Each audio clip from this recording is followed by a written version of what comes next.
Okay, what's up, everybody? We're back at B&E Sports Talk. It's just me today. Brady is out sick, with the Broncos depression. He didn't want to show his face to the public. I kind of get it, but it's all right. We're not going to let him live that down. He'll be back next week, and I'm going to roast him. Anyways, I really feel much better about week 3 compared to the first 2 weeks. The games were way more entertaining. Offenses were going. Obviously there's some hiccups here and there for some teams, some bigger than others, clearly. But it was fun. It was truly like I felt like that was the first fun week of NFL so far. I still lost my main league in fantasy again. I'm having a terrible start. However, it was fun. So let's just go ahead and jump right into it. The Thursday night game, the 49ers, they kind of did what we all expected them to do and just beat down the Giants without Saquon. The Giants could get nothing going. I don't think anybody was surprised about that at all. The 49ers defense is so good. And they played without Ayuk, so Debo had a really good game. McCaffrey, once again, had a great game. I think they said it's 12 weeks in a row he scored a touchdown, which is just absurd to think about. Um, 49ers are going to keep doing what the 49ers do. To me, they're the team to beat in the NFC, and I don't know who's going to beat them. The Eagles look like the only team that really could right now. And even then, I'd still take the 49ers. The Giants, though, I hope they get Saquon back this week. They look terrible. I mean, they look terrible with Saquon, but at least he generates some spark of life for that offense. They flat out suck, honestly. I am not excited about watching the Giants play football at all this year, aside from the fact that I have Saquon on a couple of my teams. Hopefully, he's back healthy very, very soon. Boy, do I miss him. Yeah, I really don't want to talk about the Giants anymore. So I'm going to jump straight into the Sunday games. The Bills put a beat down on Washington. I know some people thought that Washington might come in and cover. I think it was a 5.5 point spread. Uh, but yeah, that got shot out the water by about the end of the first quarter. It was evident that Washington just couldn't move the ball against the Bills' defense, and the Bills really just played at will on the Commanders. They ran the ball well, they passed the ball well, they scored all over the field, and they still didn't score in plenty of opportunities too. They could have ran that up higher than 37-3. James Cook, he does not have a touchdown yet this year, but he looks really good. So we got to hope and just assume that these touchdowns are coming for him. I really think that going forward, he is going to be like a lower end RB1. And, you know, he has a chance to be top 5 in several weeks. Like whenever he scores a touchdown, he has chances to be top 5 that week because it seems like he's going to be getting about 100 yards on the ground every game, and hopefully some more in the air too. Hopefully they can keep passing to him more. The Commanders, though, they were off to a nice start, 2-0. Their wins were over the Broncos and the Cardinals, though. So this is the first time they played a real, actual good football team, and it showed their weaknesses and their, lack of experience, I guess is a better way to say that. But the Commanders they have more potential right now than the Giants do. Like looking at them, if I were to be a Commanders fan versus a Giants fan, I would feel much happier being a Washington fan looking into the future. The Browns also put a beat down on the Titans this week. Titans just flat out couldn't get the ball moving. I think Derrick Henry had let's see. Oh, let me tell you how many points Derrick Henry had. Yeah, Derrick Henry had 11 carries for 20 yards, 1.8 yards per carry. It was atrocious, and y'all already know that if Derrick Henry can't get the ball moving, the Titans probably aren't doing anything at all, which is evident. They scored 3 points. I can honestly say I didn't expect the Browns to beat them that badly, especially without Nick Chubb. But that is kind of encouraging for Cleveland. I know Titans not a great team, but to come out, after losing your best offensive weapon and dropping 27 points and not only allowing 3, that's a solid start to bounce back from that. I'm still, I don't know about Deshaun though. He still doesn't look amazing at all, really. He seems serviceable, and that's about it. I don't know. Like, Amari Cooper looks badass, though. Amari Cooper's making Deshaun Watson look better than he's been playing. That's for sure. I couldn't believe the refs called that one back on him. He was nowhere near out of bounds. They just blew the whistle for no reason. Took away a 50-yard touchdown. And that had me pretty furious, honestly. The refs shouldn't have that much power in sports. They should be able to, go back and look at the tape after they let him run into the end zone. And then go call it back if he had stepped out of bounds. But he was nowhere near the white line. I can't believe that ref did that. It's honestly an egregious call.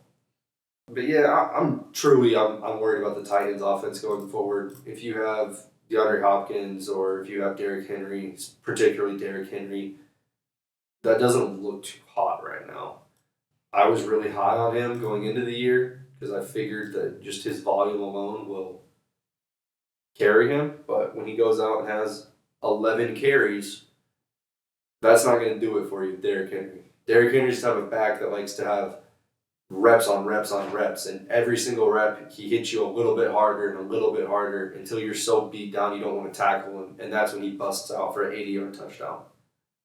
It just sucks that they're not going to give him the volume like that right now, and it makes sense because they're down by such a big margin. They have to try to pass the ball for some quick points, but the Titans aren't built to, they can't come from behind. They really have to just pound, pound, and pound away and hope their defense keeps other teams in check the whole time for them to stay in the game until Derrick Henry can really start busting out. Jerome Ford, though, the Titans' defense, the running defense is pretty much the best in the league, so Jerome Ford didn't do too well against them, which is not a big surprise, really, but he had 2 reception touchdowns, so that was really nice to see for fantasy owners, and I really just see good things from him coming forward on the season. I'm not scared about Kareem Hunt, really eating into his fantasy value. He'll obviously take some carries and some touches away, but don't worry about that. Jerome Ford is the guy there, and he's going to continue to produce. I really believe that. The Lions beat the Falcons. This game was actually pretty good. I'm glad the Lions held in there, and because the Falcons' defense it's much improved over what it has been the last several years. So putting up 20 points for the Lions, and they didn't need to score more than 20, but they scored 20, kept the Falcons in check on offense the whole game, and they really just dominated. It was nice to see the Lions look good, after a loss. I believe in the Lions, guys. I really do. I think they're the team for the NFC North. The Vikings are going to make a comeback. I truly believe that. I don't buy the Packers, though. I really don't think that they're the real deal. I know they just had that great comeback win on the Saints, but that was after Derek Carr got hurt and Jameis Winston was just, being Jameis Winston in there. However, anyways, back to the Lions.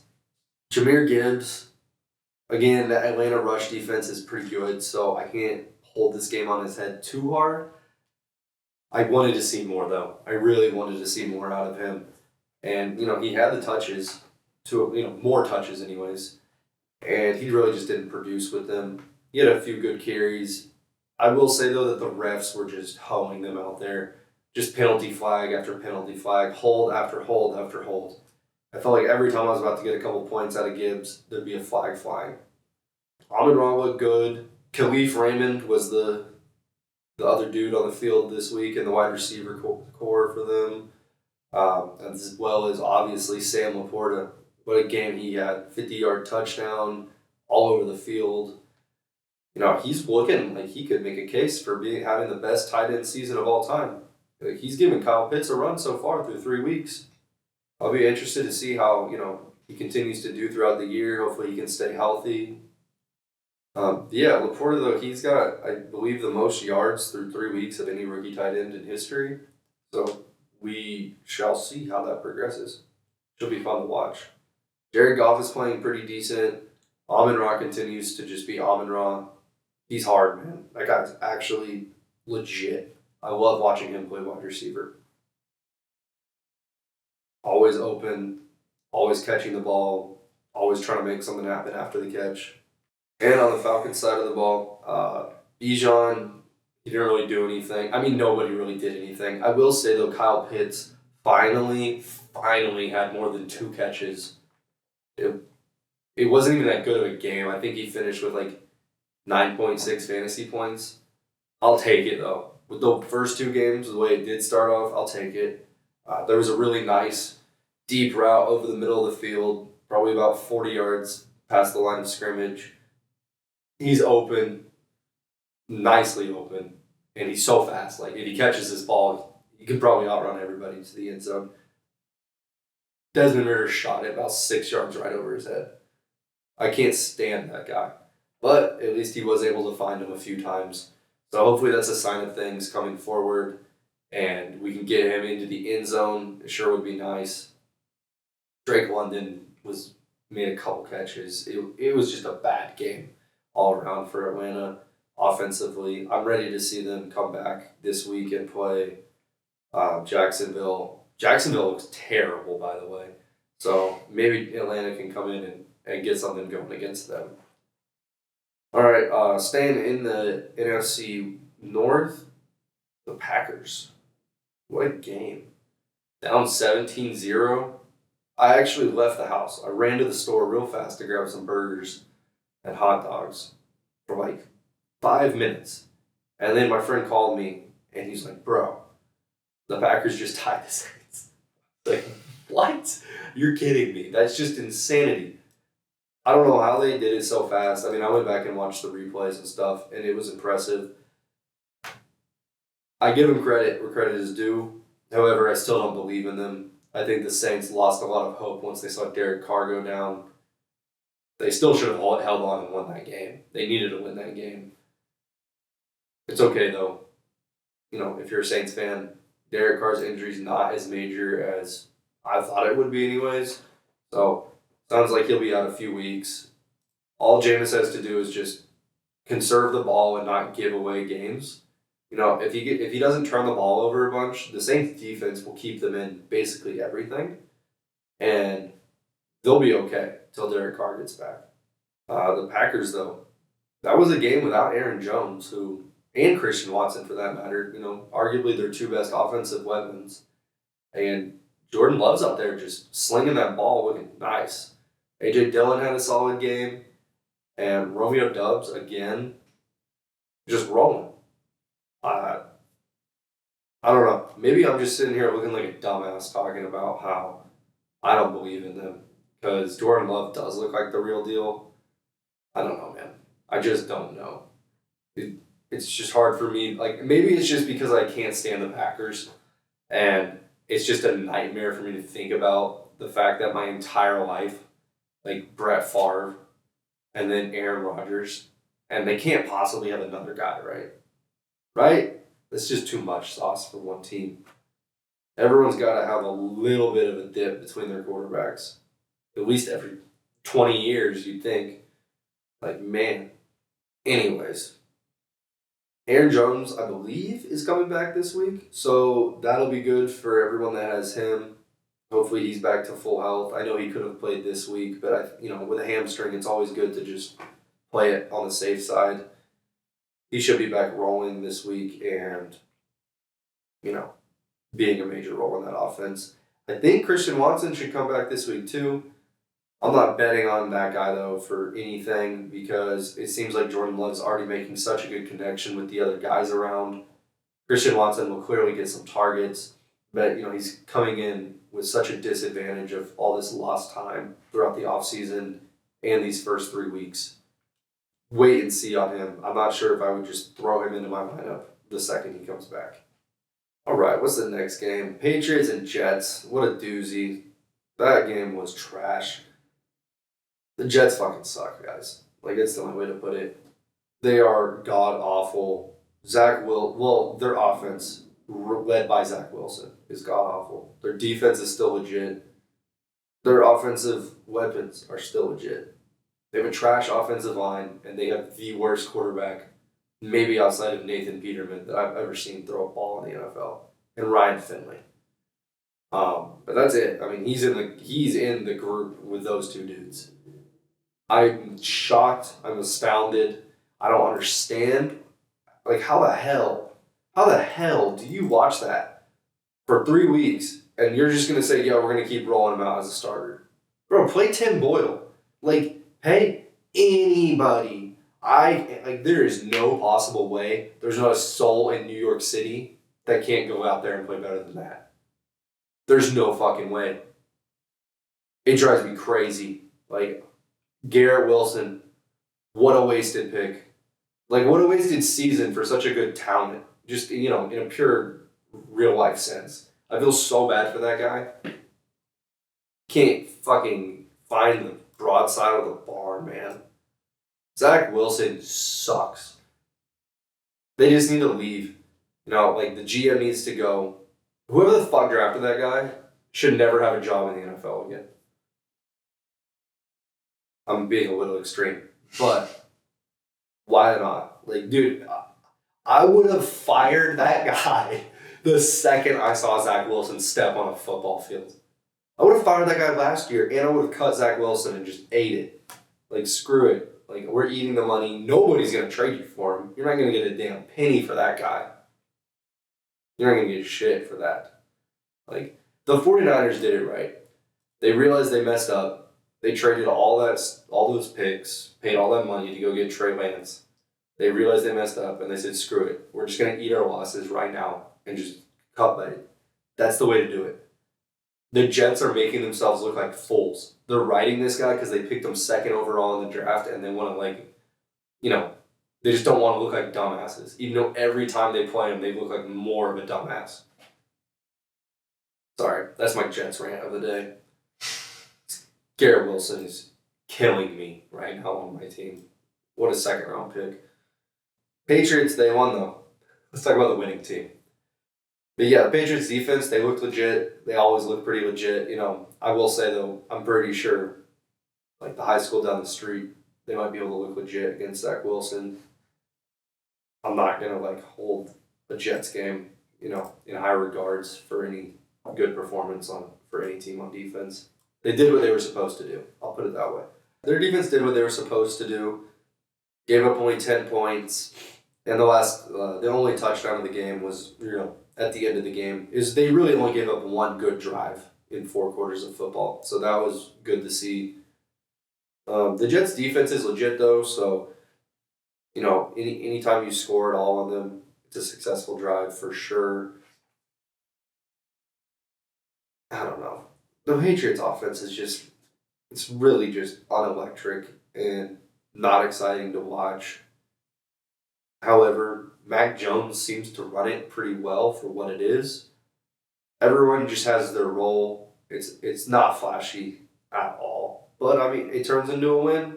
They'll take it. I'm not big on them at all this year. They're playing Dallas next week. Oh, God. I want to just come out here and say I expect Dallas to beat their ass after the way they got, embarrassed. But the Patriots always seem to find a way, to stay in games. They'll always be in a game. Belichick's too good of a coach to just get blown out, I feel like, with any regularity. I'm hoping the Cowboys can. Anyways, yeah. Neither one of those teams excite me at all going forward in the season. I definitely don't expect either one of them in the playoffs unless the Jets do something drastic at quarterback soon before they start out 1-7 or something like that, because they're not going to win anything with Zach Wilson. All right. Well, let's go to a more fun game. CJ Stroud got his first dub in the NFL, and he really did it, pretty big. They won 37-17 against the Jags. The Jags were a nice favorite over them. I don't know what the deal is with the Jags. They just keep letting us down. It's 3 weeks in a row. They haven't looked good. I know they have a win already, but they haven't looked good through 3 weeks. Really at all. Their offense looks out of whack. And I really expect them to, brush off the dirt this week and jump back into things and get rolling against the Texans, who historically have a pretty trash defense. They couldn't do anything against that Texans defense. Nothing. And the Texans were running all over them. They're just going wild. The receivers there are nice. CJ Stroud is airing the ball out. He actually looks the part. That guy looks like an NFL quarterback. I'm really excited for his future. I think that might be one of the dudes that we're talking about 15 years from now. Yeah, him and Nico Collins and Tank Dell had another great game. Robert Woods continues to just get some targets. He's never been a big play guy or a touchdown guy. He's always been a volume PPR type guy. But yeah, Tank Dell and Nico Collins both really look the part. I don't see why this team won't be in the playoffs here in the next couple of years. This team is on the right track. Their defense is getting better. They have D'Amico Ryans as their coach, who's such a great defensive mind. Hopefully, he's really going to just keep molding these young defenders into the exact roles in his offense. I'm really I love the way that they make draft picks because I think he's just picking them perfectly into his system. They're going to keep getting better throughout this year and be ready for them next year. They're really going to win some games soon. I believe that. The Jags, though, one more thing on them. Trevor Lawrence, at this point, if you've been starting him, you might want to consider your other options, until you see him get back on track. Let me see who they play this week. Oh, yeah, they are playing Atlanta. Atlanta's defense is decent. However, I would, on paper, I still expect the Jags to just go out there and throw up a bunch of points, via the pass game. So if you want to give him one more chance, I guess you can try it. I don't know, man. That's tough right now. Calvin Ridley didn't live up once again, and that's because Trevor Lawrence was struggling. I don't know. I'm a little bit worried about Jacksonville. I had some lofty expectations for those guys this year, and now they're 1-2. Not even leading their division. Speaking of their division, how about the Colts upsetting the Ravens in overtime? Justin Tucker missed a 61-yard field goal, as time expired in the fourth quarter. That was kind of surprising to me. It's still 61 yards. He's still the best kicker ever. I'm just kind of shocked. I just figured he would never miss one like that. But then the Colts got the ball first in overtime, and then I think they had a 3-and-out. Maybe they got one first down. Either way, though, when they punted, I was like, okay, this game's over with. The Ravens are about to come down here, kick a field goal, or just, Lamar's going to do something crazy and they get a touchdown in about 5 seconds. I started watching some other games, and I turned over, I looked at the other TV, and I was like, damn, the Colts had the ball again? Next thing I know, they won. I'm shocked about the Colts, guys. Everyone thought they were going to be like a bottom 4 or 5 team in the league, and including me. I don't see why they wouldn't be. But they've won 2 games now, and Gardner Minshew looks good. Anthony Richardson looks good. I think they should come out with a combo of both. I love Gardner Minshew, but I know that Anthony Richardson he'll jump back into the starting role whenever he is healthy. I'm guessing it'll be this week. They need to keep playing Anthony Richardson. I'm just dreaming over here. I love Gardner. That guy deserves a shot somewhere. Zach Moss. That guy burned me. I was playing against him in multiple leagues this week, and I didn't believe in him. I was talking shit on the TikTok, and he burned me. He burned me good. He had that long receiving touchdown. He had a bunch of yards. The Ravens' defense is decent, but it's underwhelming compared to what I usually expect out of Ravens defenses. They're not being as physical and just you're not getting a yard on us type of attitude as I expect out of the Baltimore Ravens. I will say though, maybe Odell might actually make a difference because they've seemed fine with Odell, but the second Odell was out, they sucked kind of. So we'll see if Odell is to miss more time. I want to see the split at the end of the year, how they do with Odell and without Odell. Interesting to think that he would make that big of a difference at this point. The beatdown of the week. This is really the only reason I even wanted to record today, and I wanted Brady to be here. I just wanted to see Brady's face. The Dolphins beat the Broncos 70-20. Like, dog. Think about that shit. In the NFL, you put up 70 points. I don't even know if the Broncos, like, I feel like they really gave up, like, real early. I mean, I saw a picture. Maybe we could find it and put it up on the screen. But I believe it was Mostert was running, and there was like 7 Broncos defenders laying flat on their ass on the ground. It was like they all just laid down to take a nap while he was running to the end zone. I mean, these guys just jogging away. Nobody could get close to their running backs.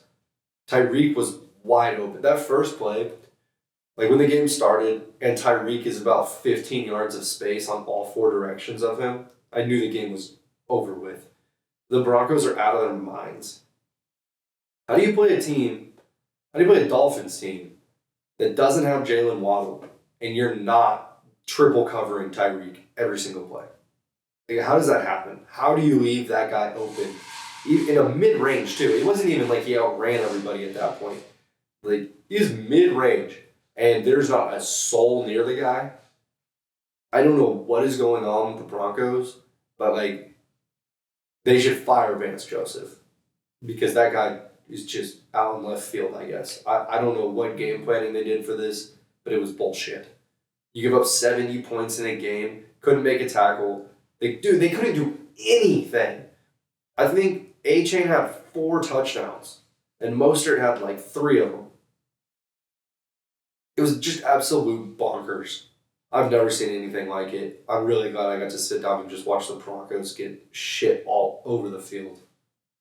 Surprised they even scored 20 points. Truly.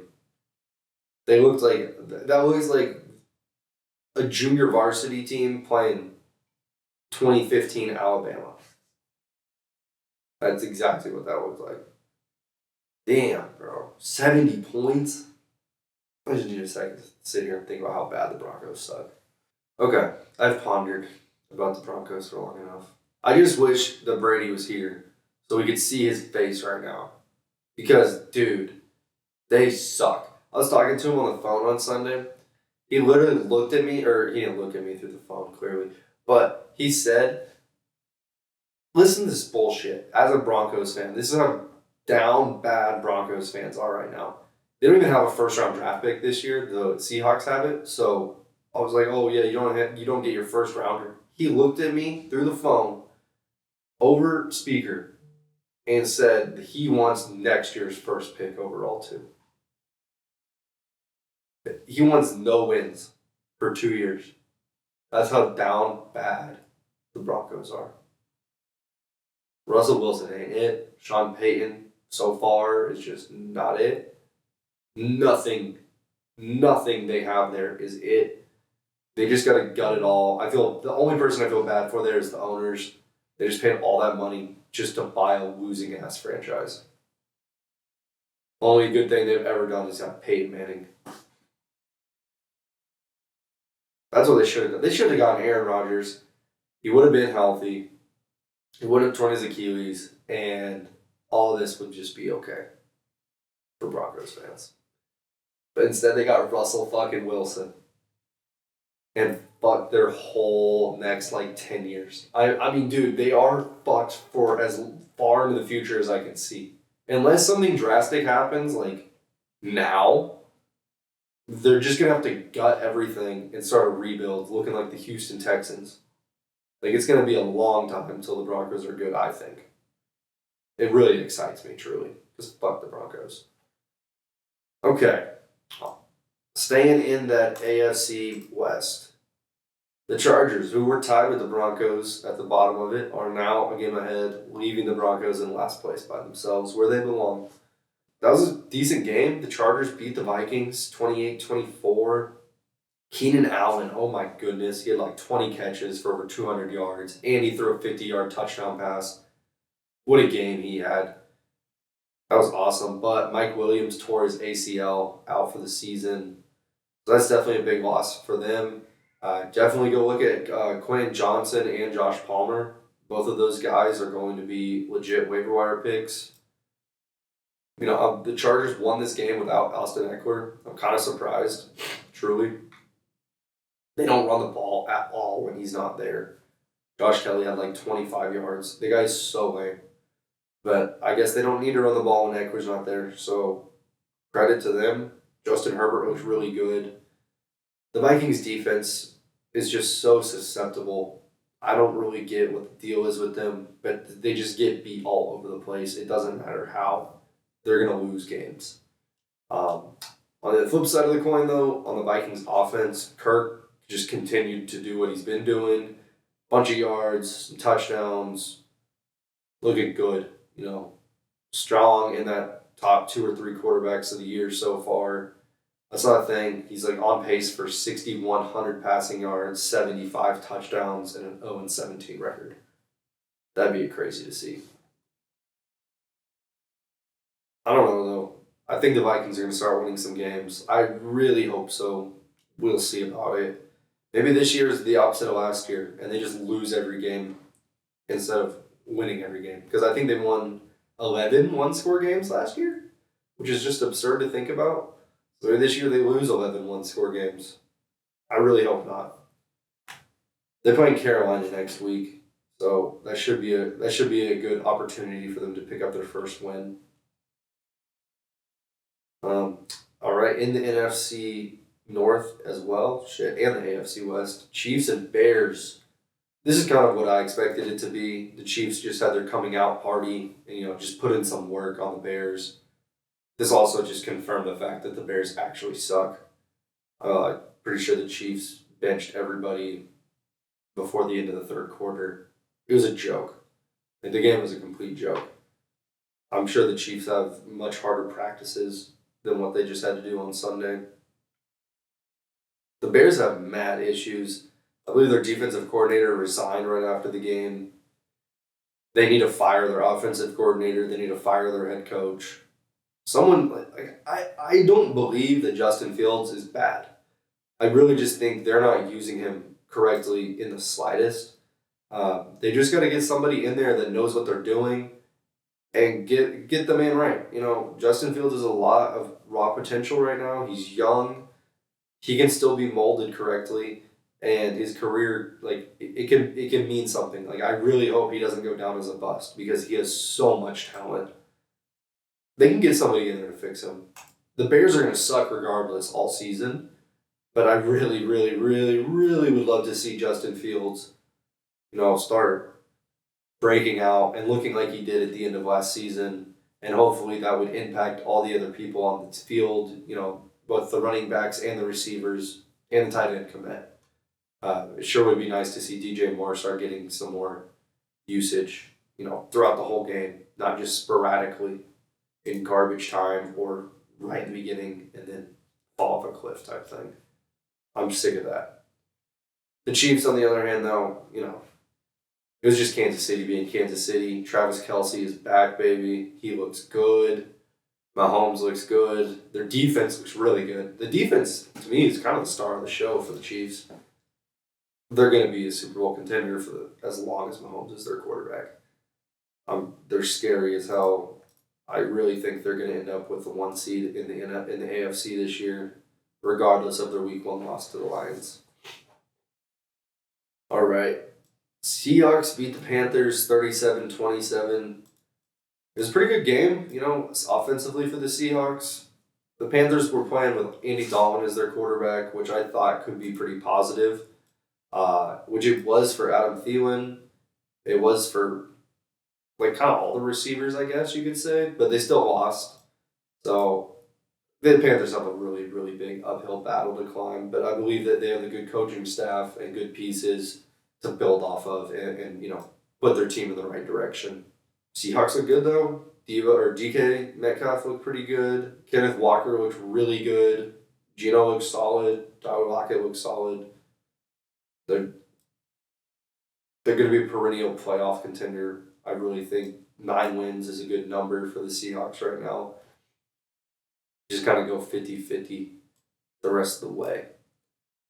And then, unfortunately, I have to talk about the Cowboys game.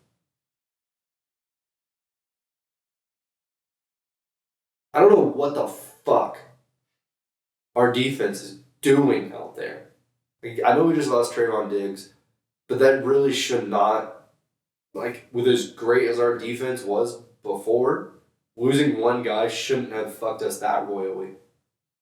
We were embarrassing, we got embarrassed, and we flat out sucked.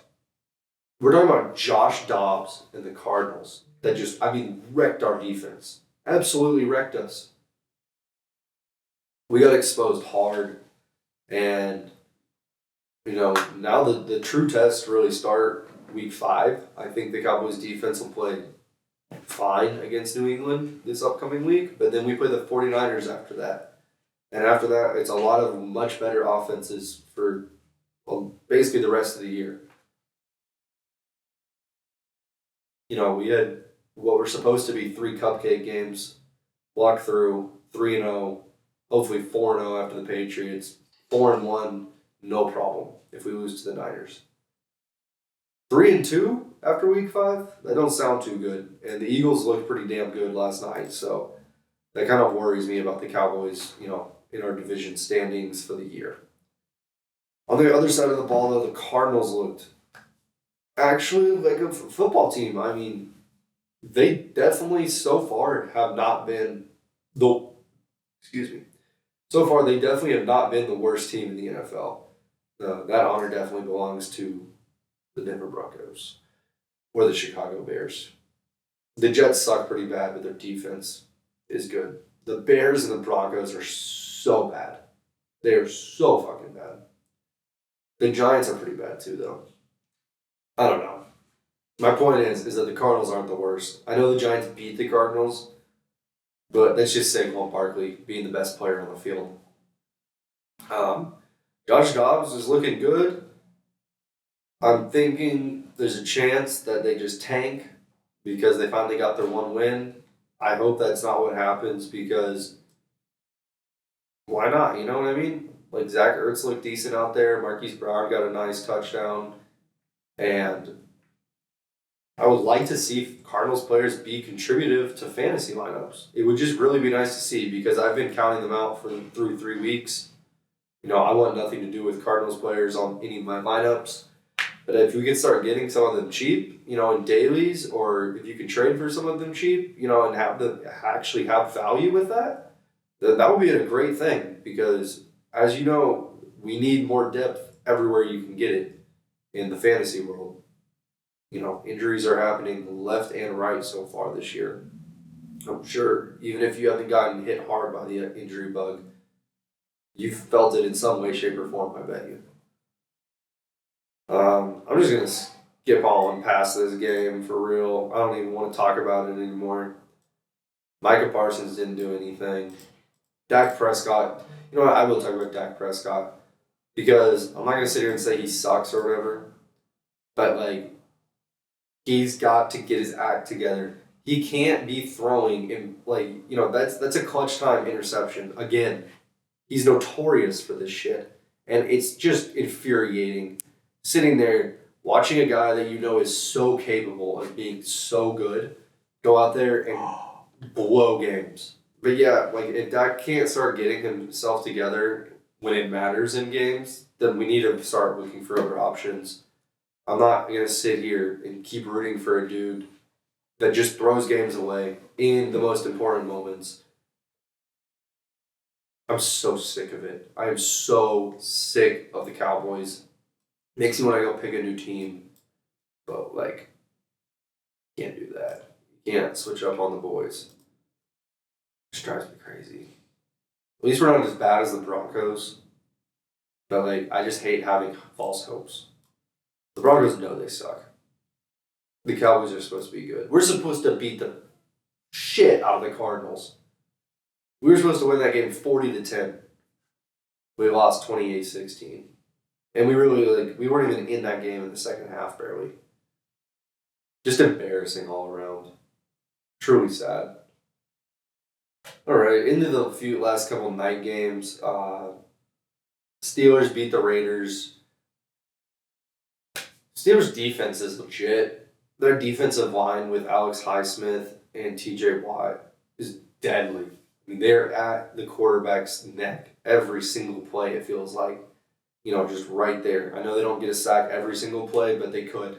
I mean, if the opposing quarterbacks held the ball for a quarter second extra on all their plays, I bet the Steelers would have double the sacks they have right now. 23-18 though, it wasn't that great of a game, honestly. The Steelers receivers look decent. I really like Jalen Warren though. He keeps putting himself out there as being like appearing to be better than Najee Harris, and they use him better. That's for sure. Because I feel like Najee's more like Derrick Henry. Like he needs like 20 reps to really beat you down. On the Raiders side of the ball, Devontae Adams. That guy went hard as hell. That's really the only bright spot for the Raiders. They don't excite me at all. It's just really Josh Jacobs and Devontae Adams, and Josh Jacobs isn't playing well. Like Josh Jacobs just had 13 catches for 172 yards and 2 touchdowns. That's what we like to see out of that guy. But Jacoby Myers is like a legitimate wide receiver 2 on that team, and I really believe that he belongs in starting lineups as a wide receiver 3 or flex. 7 catches, 185 yards. That's good football for fantasy. That's a PPR guy that it stays open because obviously all the coverage and attention is on Devontae. Jacoby Myers just stays open on the other side of the field. And Jimmy G is an extremely accurate quarterback that's always going to find the open guy.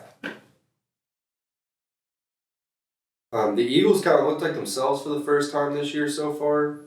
They won 25-11 against the Bucks, and they were just in control the entire time after the end of the first quarter. Took them a minute to get started, but once they got going, they were really going. Jalen Hurts looked great, 277 passing yards, some rushing yards thrown in there as well. He did throw 2 picks. I'm not really worried about that. He's fine. What I'm really most excited about with the Eagles, though, is DeAndre Swift. That guy really, really looks the part. He's happy to be home in Philly. What do you have? 130 yards. He had 175 in week 2, 130 in week 3. He's legit, guys. Definitely lock him into your starting lineups pretty much the rest of the year. He looks like a better version of Miles Sanders by a lot. If he starts scoring touchdowns, then yeah, like he's going to be a legitimate RB1. A.J. Brown went off. With A.J. Brown and Devontae Smith, you never really know which one's going to have the big game. Sometimes it's both of them, but always one of them is going to have a great game for sure. For the Bucks, though, they finally fell back down to earth. They didn't look just terrible. It was just clearly the Eagles were just, that much better than them. I'm actually kind of rocking with Baker right now. He seems like he can keep that team mediocre, better than mediocre, I guess, like 8-9 wins. Would not surprise me. They just have to play all the middle and lower competition really well. It's clear as day, though, that they're not an elite football team. Their 2-0 is kind of, a lie, I guess. I think that they'll be fine. They're gonna beat some teams that you're not expecting them to beat, and they're gonna get stomped on by all these top guys like the Niners and the Eagles, the Cowboys, whoever else they play. I haven't looked ahead into their schedule today, but yeah, it is what it is. I still think it's a positive thing for the Bucks. Just being 2-1 and having a real chance in that division, especially with Derek Carr being hurt, especially with Desmond Ridder playing as poorly as he is. The Bucks have a real chance. They need to win games right now while Derek Carr is out, and just hope that the Saints mess around with Jameis Winston and lose some games. And then our second Monday night game of the week, the Bengals, they finally got in the win column. It's kind of an ugly game, but the Bengals defense, Logan Wilson particularly, wow, 2 good picks, really. And they just shut down Stafford and the Rams for 3 quarters pretty much. And then all of a sudden at the end, the Rams get some life, of course, and start making moves down the field. Wasn't enough to pay off in the end, though. Matthew Stafford, like I said, threw those 2 picks, but he's racking up some yards this year so far. Tons and tons of pass attempts. Speaking of high pass attempts, Joe Burrow, I think I had like 33 passes in the first half, which is kind of crazy being that he's hurt. I guess he definitely looked better. He was able to plant off his back foot. He was throwing some more accurate balls. Obviously, the best game he's had all year. Obviously, their first win. So that was really good to see. That's exciting. Jamar Chase, oh my goodness. He just went ballistic. You see him, 12 catches, 141 yards.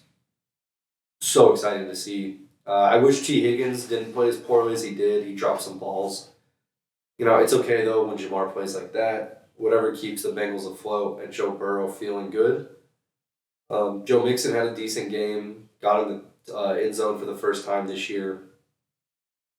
Joe Mixon's going to be a solid RB2 going forward the rest of the year. I'm not worried about that guy at all. And I think we just saw what Jamar Chase is about to be for this season. Just had a rough start with Burrow being hurt. I'm not expecting 26 fantasy points without a touchdown every week. However, I don't see why you couldn't. You know what I mean? This guy's so good. We all know how good he is. It's just a matter of Joe Burrow getting the ball in his hands. And I love the way they were lining him up all over the field last night. It was so cool because, what are you going to do to stop that? Every single play on the one drive, he's playing a different slot or a different wideout position. And you can't stop that guy. Like, whether it's a screen, a dig, a slot, or a slant, whatever it is. Like, he's wide ass open. He's going to make something happen after the play. And he's just amazing. The Bengals are going to win a shit ton of games this year. I believe it still. I truly do. I think they're going to win the division. I don't care that they're 0-2. Lock it in for Cincy, baby. They're going to the Super Bowl. They're winning the Super Bowl. I don't care what you say. All right. I'm going to wrap this up. It was an enjoyable solo session today for the first time ever here at B&E Sports Talk. Once again, my name is Evan. And I hope y'all enjoyed this. I know the audio is probably fucked, but hopefully you can hear me, so it's all good. Peace, guys.